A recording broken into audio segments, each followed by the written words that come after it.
Greetings, fellow countrymen of the world. Yes, right. Series of videos about what we might do after the virus. This one is going to be about fascism. Okay, so I thought I'd wear my black shirt because that's what fascists do, along with anarchists. Oh, poo. Anyway, in relation to that, what spurred this is the news that Nigel Farage has said that with the events in America with Mr. Floyd's death, that the protests have been taken over by Antifa, who are the real fascists. And there's obviously people are taking the mickey out of this on Twitter for obvious reasons. How you can be against yourself is quite an intriguing thing. But let's unpack. I really want to unpack this because I think it's important that people get their heads around exactly what fascism is. There's loads of definitions you can use. I'm going to go with Umberto Eco's 1995 essay on fascism, which is about sort of generic fascist traits, mainly because it's quite a recent one, and it's certainly quite pertinent. And what we're going to do is we're going to measure Nigel Farage against Antifa and what they believe in, and we'll sort of see who comes out as more fascist. I bet it's Antifa. Bound to be. Okay.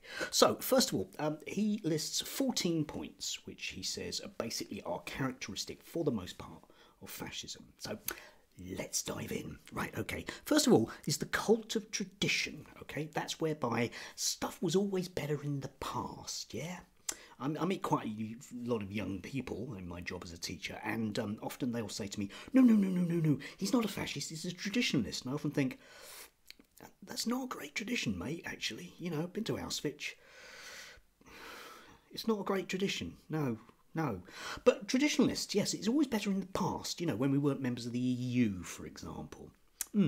So that's kind of Nigel Farage, who believes that there is this magical time in the past, usually the 1950s for most people, when everything was fine because there weren't foreigners here. Okay, but let's look at Antifa. Now, what do they believe in? Changing society fundamentally, which isn't very traditional. So let's score one for Nigel there. Okay. There's the rejection of modernism, which sort of goes hand in hand with that. Okay. So there's this sort of idea that people are thinking too much. You know, there's too much of this new stuff. Political correctness gone mad. That's what that is. God, you're not allowed to say anything these days. Again, let's sort of measure Nigel Farage, who is definitely proudly anti-PC.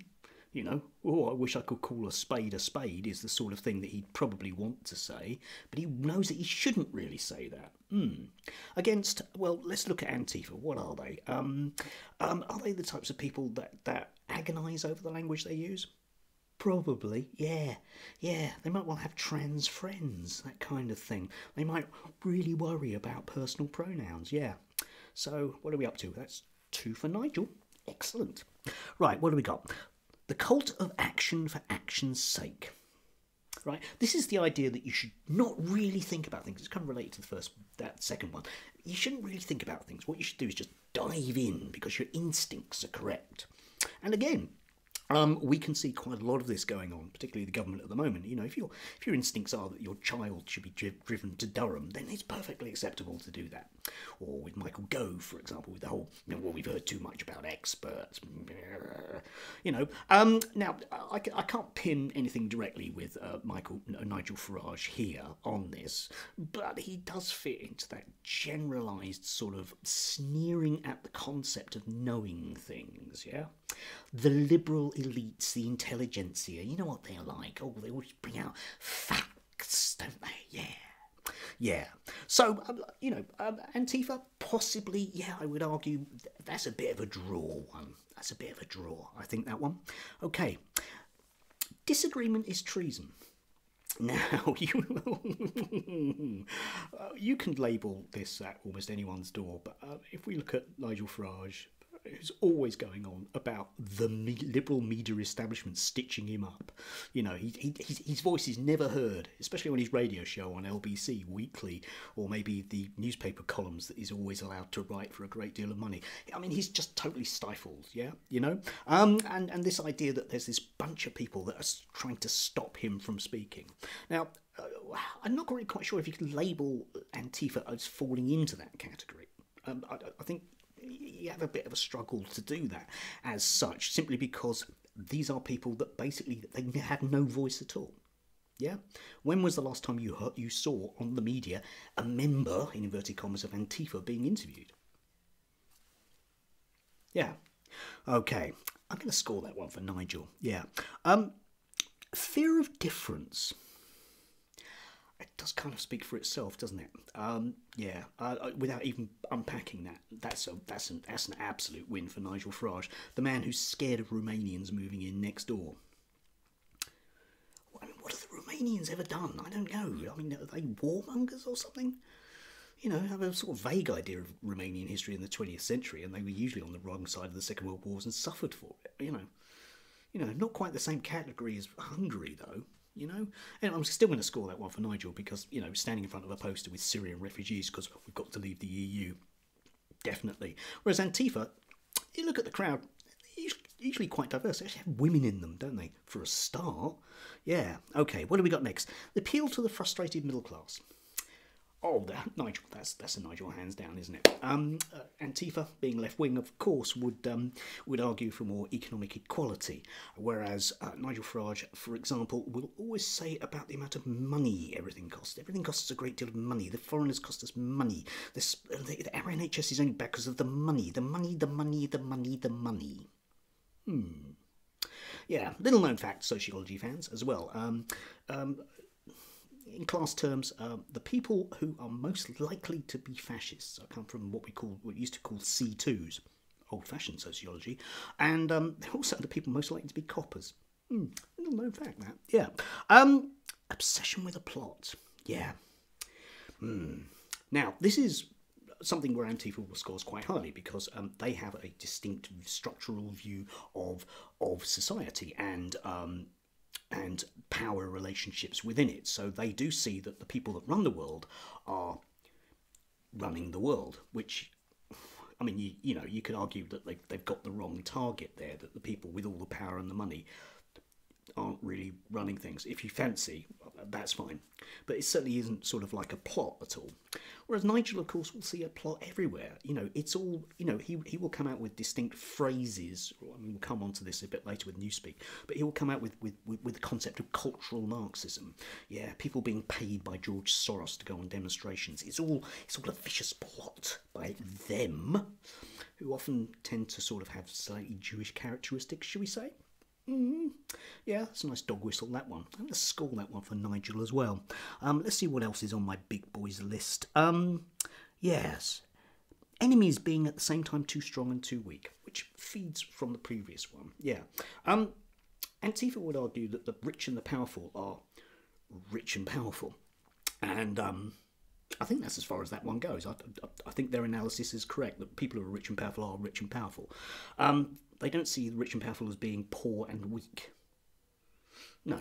Whereas, of course, Nigel Farage is forever indulging in this concept of these penniless people coming here and taking over because they have this, somehow they've gained a great deal of power. They are inferior to us, but somehow they're really powerful at the same time, because there's all these spider webs of intrigue that make them strong. I don't know. It's rubbish. Anyway, score that one for Nigel. Where are we up to? Pacifism is tracking with the enemy. Okay? And, this concept of a perpetual war. Okay? We must always constantly be vigilant against them. Right? Nigel Farage has made quite a lot of trips to the south coast, sometimes illegally, to go and sort of stare at people arriving in boats because, it's dreadful, okay? Because if 3 people arrive here in a boat, it's an invasion, yeah? Antifa, well, I tend to argue for open borders. So, Nah, not really. Right, what else we got? Contempt for the weak. Yeah, okay, you might argue a lot of left-wingers have contempt for the weak. I suppose they might do. Contempt for the weak is a particularly fascist notion. It's characteristic of the right generally. Says that people deserve what they get in life. So, of course, Nigel Farage deserves to be where he is because he's better. Okay?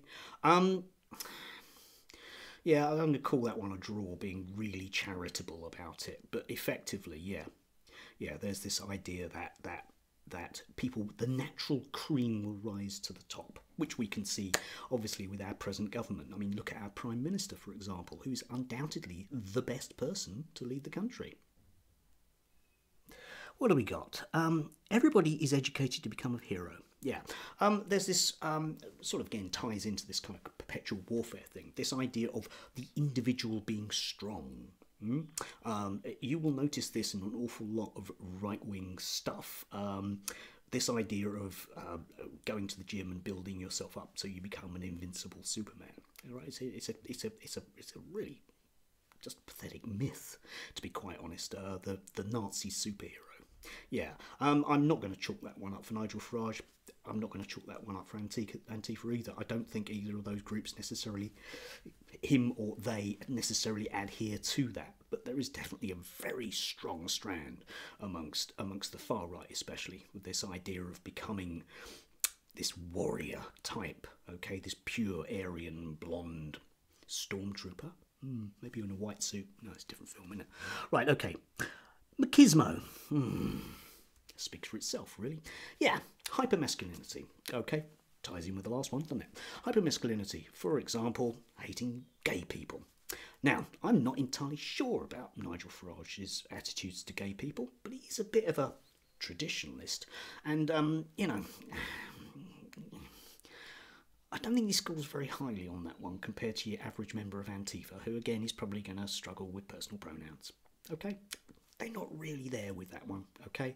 I mean, this is one of it. If you look at sort of right-wing groups, either here or in the States, they're not exactly diverse at all, are they? There aren't a lot of women there, and there aren't a lot of gay people there, you know?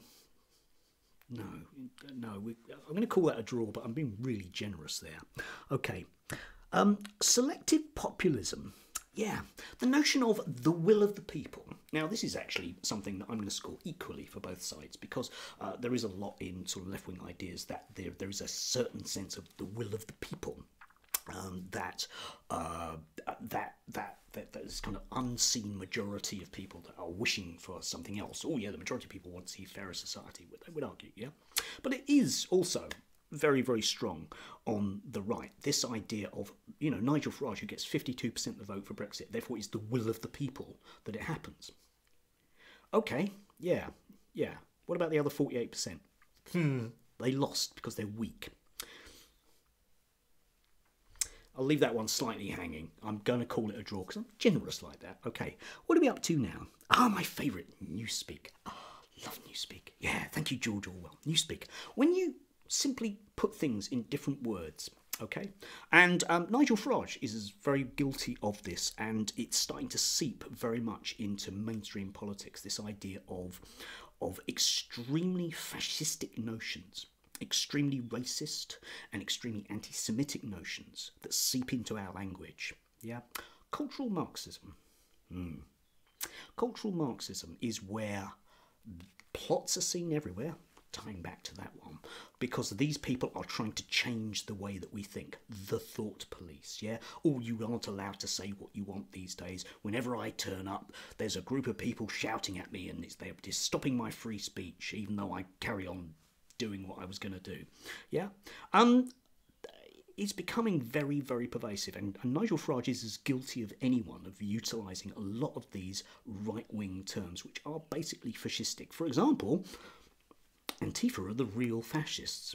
Yeah, it's a way of confusing people about what really is going on, about what fascism really is. Yeah. You call the other side a Nazi, even though patently they are shouting at people holding swastika banners. Very dangerous things to play with. as I think events in America are kind of showing us at the moment, when you start dipping your toe in that water, there's going to be a problem with it. So, those are our 14 points. I hope you've enjoyed that a little bit. I'm going to score that. I wasn't keeping count, actually. Should have done. I'm going to score that at least 10 for Nigel Farage. Antifa are the real fascists. Yeah, Nigel. Yeah, mate. Yeah. You display none of these qualities at all, do you, mate, eh? You're a fine Democrat. Fine Democrat. So, anyway, after the virus, I'd like him to stop using dog whistle language. Yeah? And just be blatantly honest, okay? If you don't like brown people, just damn well say so, man. After all, that's what you're asking for, is the ability to say it, yeah? But you will notice that people on the right don't do that, yeah? They will muddy the language because they know that they shouldn't say it. They know how offensive it is. So they end up with euphemisms like, oh, Antifa are the real fascists. Nah, mate, they're not. I'm not going to say Nigel Farage is a fascist. Definitely I'm not going to say that. That wouldn't be right, would it? Nah.